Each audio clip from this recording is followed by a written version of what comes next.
So we have the capacitor charge up till it's full, and then gets discharged.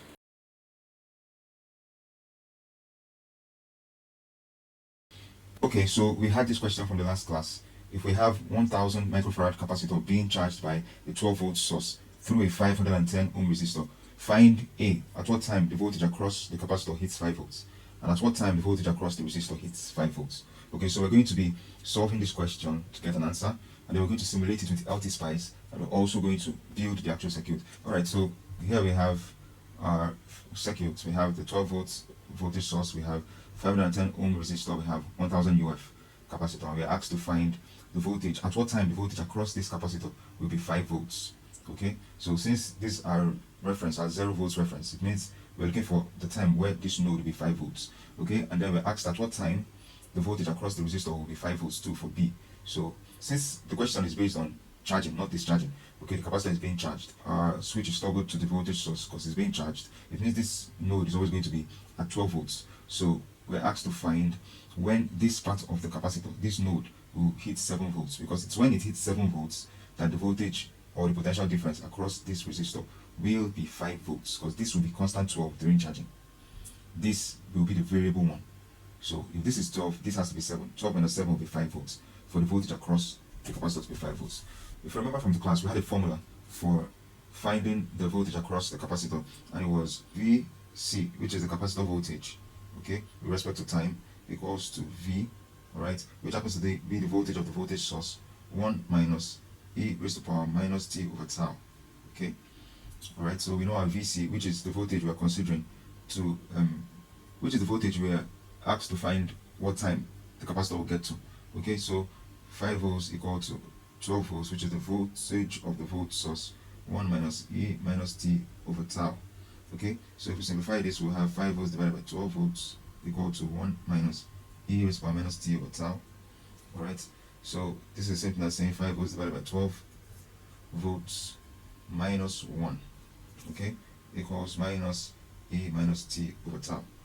Alright, so if we solve this 5 divided by 12 and we subtract 1 from it, we're going to be having 0.583, okay, so we have here 0.583 equals to minus e, no, we have minus 0.5, please, minus e raised to the power minus t over tau. And we know that if we find the ln of e raised to the power x, our answer will be x. So we find the ln of both sides. Okay, first of all, these negatives cancel out.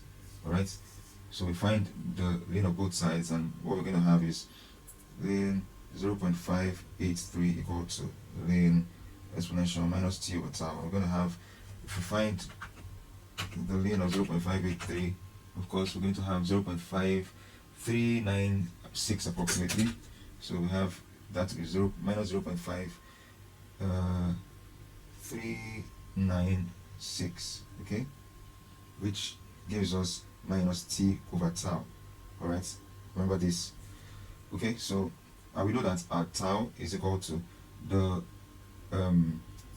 microfarads rating of the capacitor times the resistance rating of the resistor, and this will give us 0.51. okay, so give us 0.51. okay, so putting back that into the equation, we have minus 0.5396 equal to minus t over 0.51.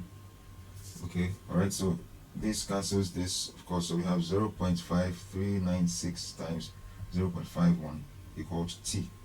Alright, and that gives us our t to be 0.5396 times 0.51, 0.275. So we have our time to be 0.2752. okay, this is seconds, which is same as 275.2 milliseconds. Okay, that's our answer for A. Okay, so let's solve for B. So for B, what do we have? If we remember the formula we had for finding the voltage across the resistor, we'll remember it was something like this: V arrow with respect to time equal to V e raised to the power minus t over tau. Alright, V arrow is the voltage we expect across the resistor, which is 5 volts. V, of course, the voltage across the voltage of our voltage source, exponential minus t over tau. Of course, we know our tau is 0.51 already. So this is 5 volts divided by 12 equals exponential minus t over 0.51. Alright. So of course we know what to do. We find ln of 5 divided by 12 would give us 0.4167. Okay. And we equate it to the ln of exponential minus t over 0.51.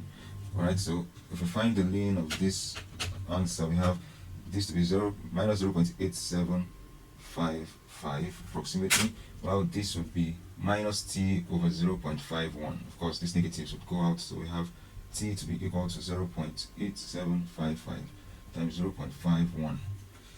And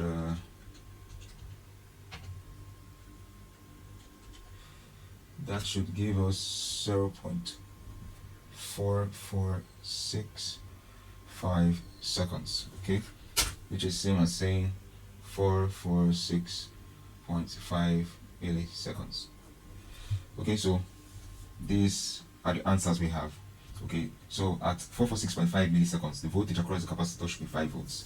At 275.2 milliseconds, the voltage across the capacitor should be 5 volts too. So this is how we solve these questions to get to know the voltage at any given point in time. And this is how we use those formulas that was shared in class to get our answers. Okay, so let's draw a circuit. So we have our voltage source, we have a resistor, alright, we have a capacitor,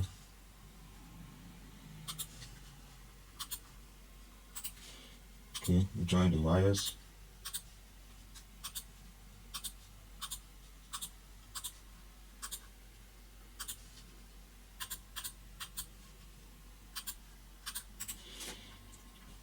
so we have a voltage to be 12 volts, we have a resistor to be 510 ohms, we have a capacitor to be 1000 UF.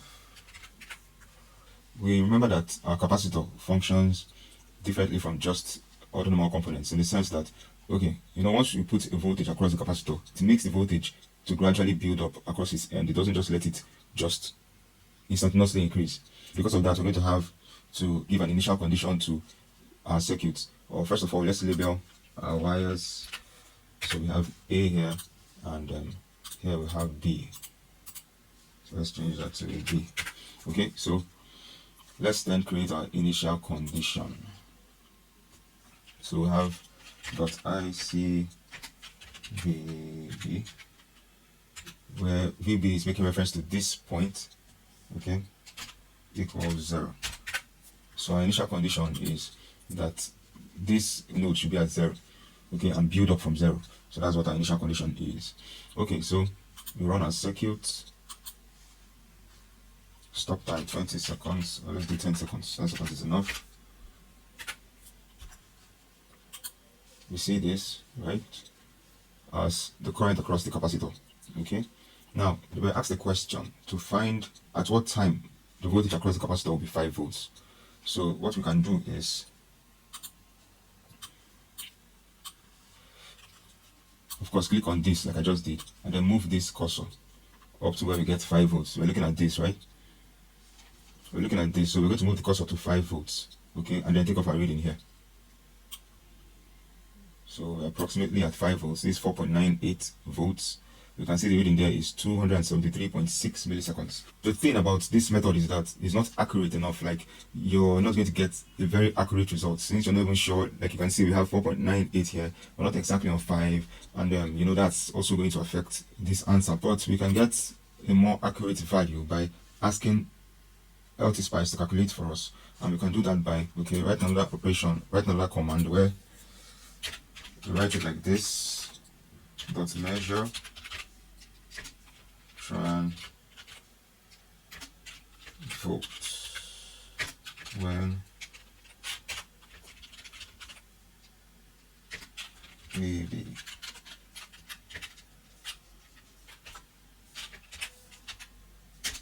equals 5.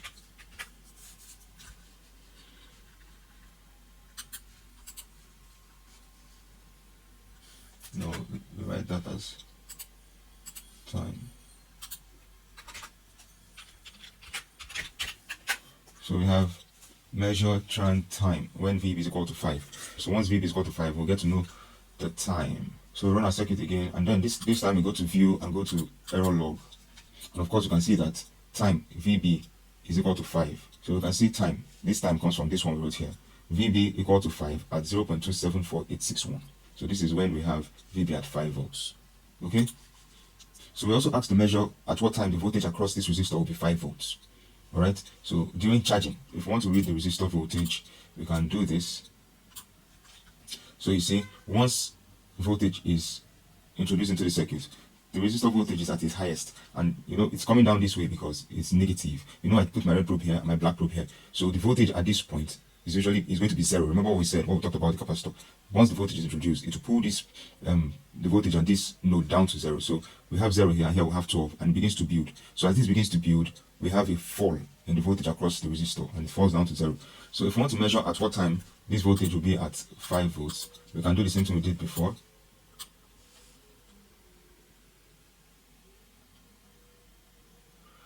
And we'll say we have approximately 4.97, and then here we have 449.511.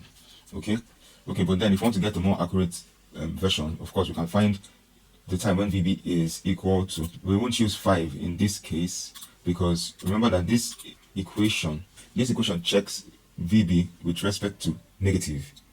Alright, so if we're checking at what point the value of the voltage across this resistor will be 5 volts, we know that this place remains 12. For the voltage across it to be 5 volts, it means that this particular wire will have to come up to 7 volts for the resistor to feel 5 volts across its ends. Okay, so this place remains 12 volts at all times, but this one rises from 0 volts up to 12 volts. So by the time it gets to 7 volts, you see that the voltage across this resistor will be 5 volts, because we have 12 volts on this side and 7 on this side. You'll find the potential difference. That will give you 5 volts. So we're going to find at what time in this whole thing this point will be at 7 volts. That's just one way of doing this. There are probably other ways you could. Okay, so we run it, and then we go check our SPICE error log, and you'll see we have VB equal to 7 at 0.447248. Okay, so another way we can do this is if we change our statement to measure tran time when VA minus VB equals 5. So let's try that. Alright, so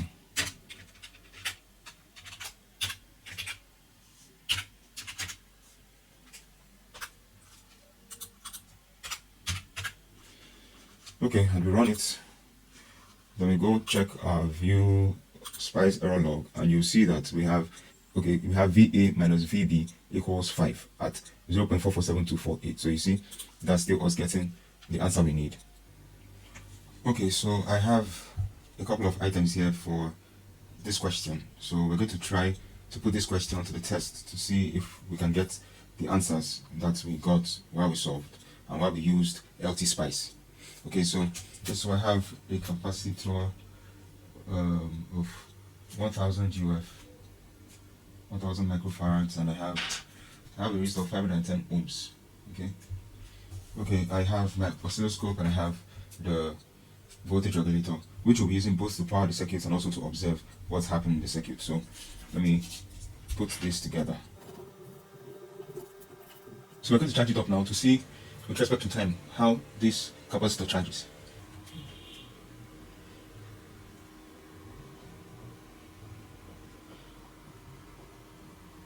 So if we look at this carefully, we'll see that we had voltage at 0, and it gradually rose exponentially to this point. So our squares here, this is our 0 mark, and the division of our squares here is 5 volts, 5 volts, 5 volts. So the division is here. We have the division to be 5 volts. Okay, and we have this full length of this screen to be 200 milliseconds. So everything happening between here and here happens in 200 milliseconds. So so we can see that this is the 5 volts line. Okay, so this capacitor charges from 0 to about 12 volts. So this is 5 volts, this is 5 volts, this is 10. We have it set to a little bit above 10 volts. So that's approximately 12 volts. If we have to find, as the question asked, at what time would the voltage be 5 volts across the capacitor? So we can find that by bringing in our lines. So this first line is at the starting point of this wave, while this one is at the 5 volts mark. So we're going to see how long it took the capacitor to charge from this point to this point here. So we can see our t is 244 milliseconds. Okay, so that is close to what we got with the calculations and with LT spice. So we discharge the capacitor. Let's check the voltage across the resistor. Alright, so we have a smooth one. Okay, so same question. At what time will the voltage be 5 volts across the resistor? So we can bring in the same line. Of course, we know this is also a 5 volts mark. So we move these vertical lines. We move this one to the beginning. Okay, we can get a very accurate point there. Alright, and we move the second one to where it crosses the 5 volts, which is about here. Okay, so we have 444 milliseconds here. About that, we'll be getting our capacitor at 5 volts. So just before we go, we're going to do a toggle switch kind of simulation of the capacitor charging and discharging, so we can view what the wave is like. Alright, so we have the capacitor charge up, so it's full, and then gets discharged. So we can see what the wave is like. This for charging and this for discharging. Alright.